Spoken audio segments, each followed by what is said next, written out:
it's Presley at ActingGames.com here, and today we're going to be doing a review of An Absolutely Remarkable Thing by Hank Green, which I am super excited to talk about. As am I. Yes, it's awesome, and we've been fans of Hank for a really long time, so it's super awesome to see him put a book out into the world. That's right. And I'm very excited about it. I feel like your new intro should be, hey everyone, it's Presley Alexander and her wings. And my wings. I put so much effort into my wings. I'm glad people noticed them. Thank you so much if you commented about them. All right. Because I put so much effort. Yeah, let's talk about Hank. Yeah, okay. So I think we'll do like a quick non-spoilery version now, and then we'll give everybody, it's pretty new, so let's give people kind of a chance to read it and stuff, and then we'll do a more in-depth video down the road, if that works for you. Yeah. Cool. You want to give us like a quick summary of what it's about? All right. Quick summary. This is about April May. She is a graphic designer. She is canonically bisexual. Awesome. One of the hardest things to do when you're writing is naming characters. Yeah. And April May is brilliant. It's fantastic. April May is such a good name. And the fact that they didn't even really talk about her name is kind of cool too. Right? It is cool. Yeah, it's a good name. It reminds me, what's Covey's name? Laura Jean Covey? Laura Jean. Like when you got this sort of Laura Jean, you got like the double name kind of thing, like first name, middle name kind of thing. I love it. That's cool. And they all call her April May. They do. Everyone calls her April May. Yeah. So I love that, and it's an awesome name. And so she is a graphic designer, and she's walking down the street on the way home from work, and she comes across this giant mecha robot thing. Yeah, like a transformer looking thing, like 10 feet tall or something. Yeah, it's huge. And so she is amazed, and she calls over one of her friends. Also, it's like 3 in the morning. It's very late. Yeah. And she calls over one of her friends who is a YouTube and podcast personality boy, and he shows up, and they make a YouTube video about it. And it turns out that these Transformers, which she actually named Carls, have appeared basically all over the world in major cities. Yeah. Not just major cities, I think.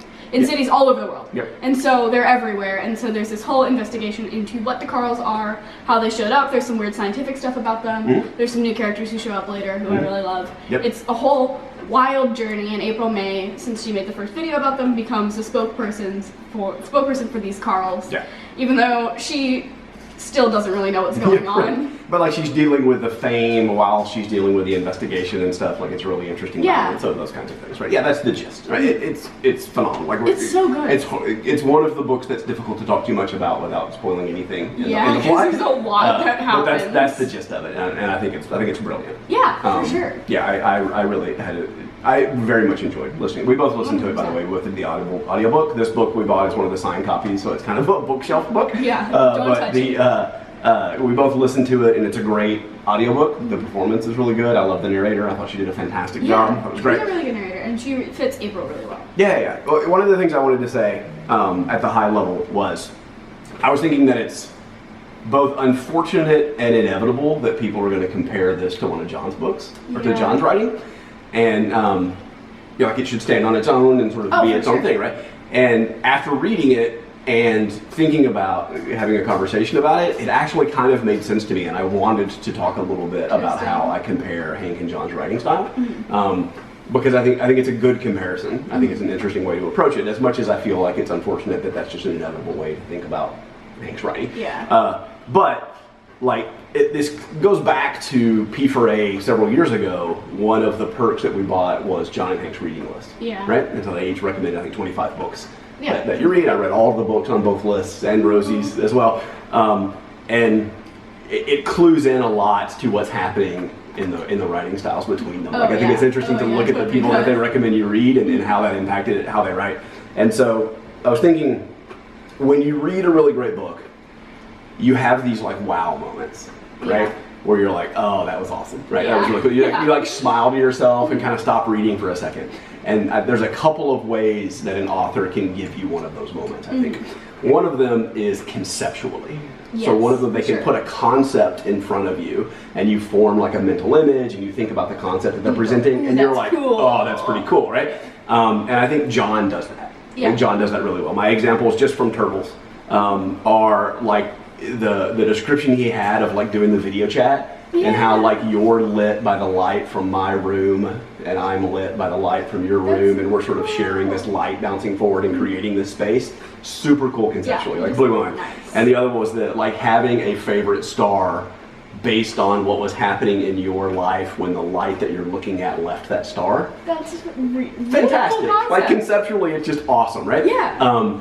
But the other way that you can generate some of those wow moments is with like phraseology, like your word choice and the way that you write and the words that you use, where you're like, oh, that's clever. Like that's a clever way to write that thing. Yeah. And some of my favorite authors do that. And I think Hank does that. Yeah. Like it's more when I'm reading his stuff, it's just super intelligent ways of crafting the language and putting the words together that I think like, oh, that's really cool. Like that's a super clever way to say what you're trying to say, and then the concept hits you after, and you're like, oh, okay, cool. Like you're caught by the language, and I think in this book the narrator is important, and so having that language that draws attention to the narrator is interesting. Really, it's like an interesting choice. Whereas like John's, a lot of time with John's stuff, the writing gets out of the way and let the story impact you. Right. Whereas in this, you're talking about the narrator and you're sort of driving, and so you get these really cool turns of phrase that I think are super amazing.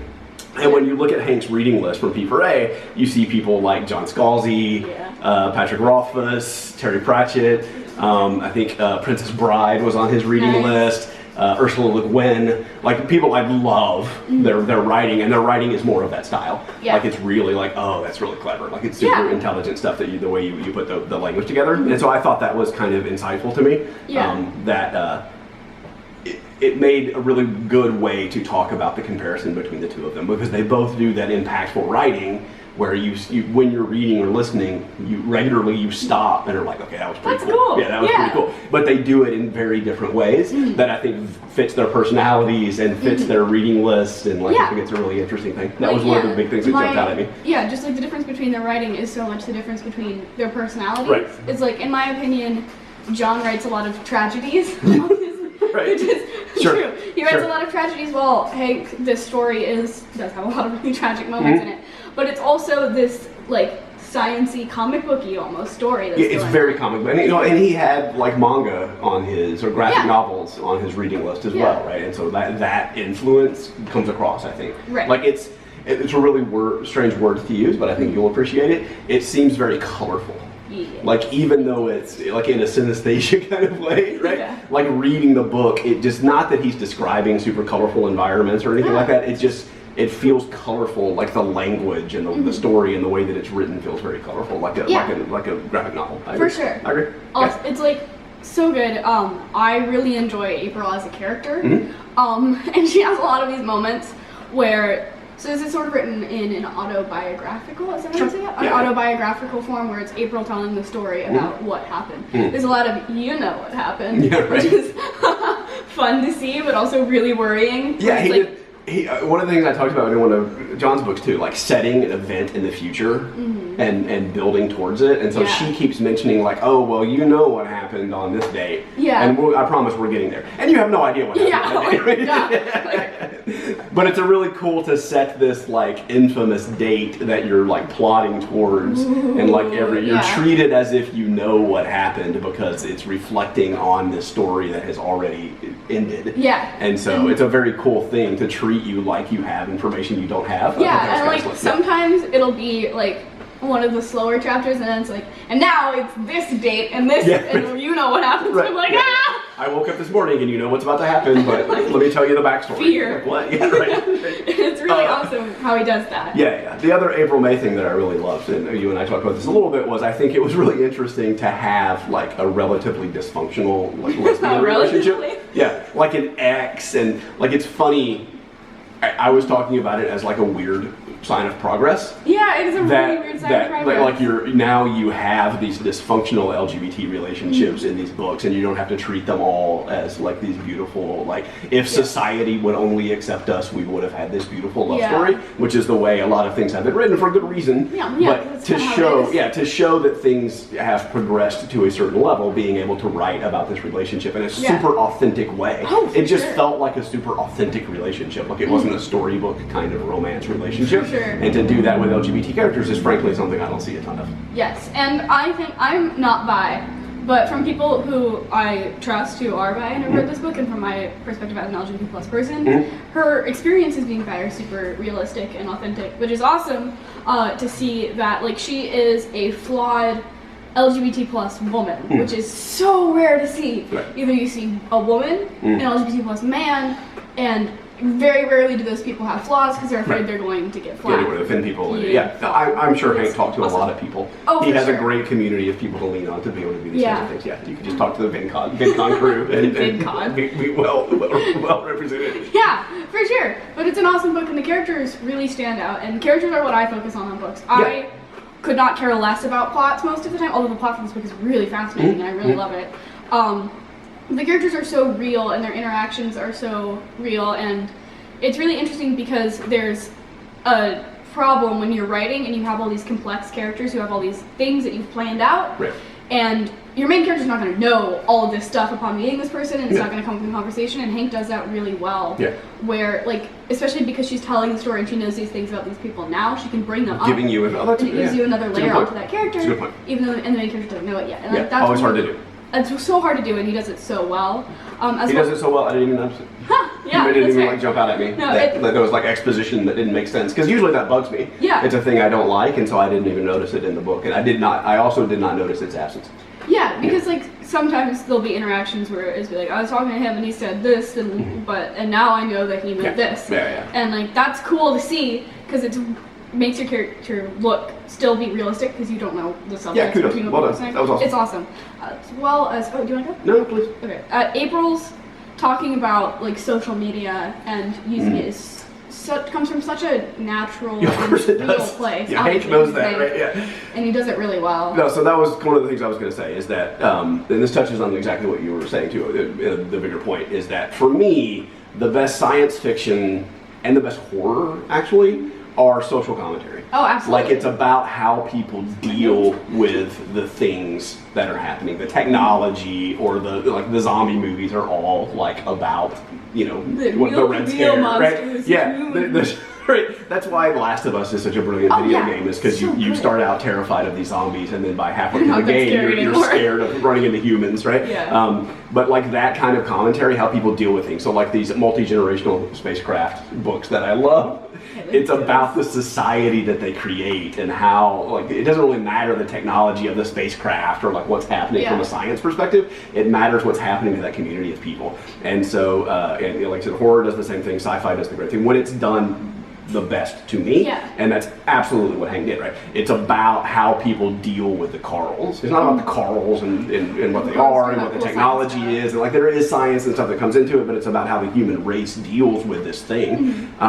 And like you said, I think the cool twist here too is that it deals with how the internet deals with it. Yeah, and not just April May, like that's how you get information out and that's how we share information, but also the other side is using social media and the internet, and they build these forums to exchange information. And so it's a very internet driven response to something that happens that I haven't seen before as well, and I thought that was fantastic. Yes, because the internet is like never using books because people don't understand it. Well, Hank understands the internet. Understands the internet for sure. And it's about in a supernatural, like not a supernatural, a very natural way where like supernatural. Yeah, a very supernatural way. There's no ghosts in the internet. That's funny. But like it's done in a really natural way where it's just humans living with the internet, unless you're it's just the shoving tools the people use. story. It's just the tools people use to process what's happening with the Carls. And of course it feels natural. And then like they did a beautiful, she had a conversation about like her branding online that I thought was fantastic, dealing with a manager and having those conversations. Like obviously those were all super authentic interactions. And so I thought that was great. It's too spoiled. No, go ahead. Because it's the first thing she says. Yeah. Like so she gets a manager because she's becoming this huge star. And one of the first things she says about this manager is like, little did I know, she sucks. It's like so funny to me. Because like this whole story you're going through. Right. And she is very like straight up, and she talks a lot about her in hindsight what's going on in the story, like I mentioned, and she says a lot about herself, which is something that I've seen people complaining about for some reason, even though like every time I tell stories about myself from the past, I'm like, little did I know this happened, and I sucked back then. But it sets this really interesting thing where you're like, oh, I'm going to clue you in that this person's not who you think they are right now. I'm not going to tell you how and why, but like every time you hear her talk from that point forward, you're thinking like, I wonder what's happening. Yeah, it was well done. It was really well done, and then just because of that, like, to do that normally, you have to have them say some sketchy things, and then you have to make the audience pick up on it, but not the character, so then your character has to be kind of an idiot. Like, it's weird and hard to do, but she just did it in one line, which is awesome. And like, it's just such an interesting way of storytelling, and it's really well done. I love this book so much. Yeah. There's so much interesting stuff about it, and I agree. It's really I'm looking forward. Yeah, I'm looking forward to a couple of months from now having a more detailed conversation about what happened. For sure. Yeah. Yeah. Awesome. I think that's all I got. Yeah, that's all I have that's not spoilery. Yeah. So yeah, That's right. thank you so much for watching. Make sure to press the subscribe button down below and go get yourself a copy of An Absolutely Remarkable Thing, whether you want to do the audiobook, like we said, the audiobook is fantastic, or you want to read it physically. I understand both because the audiobook is really, really good, but also having a book is awesome to do. Thank you so much for watching again, because I already said that, but I have to do this all in one chunk. And make sure to press the subscribe button, and I will see you next time. Bye-bye. Bye, guys.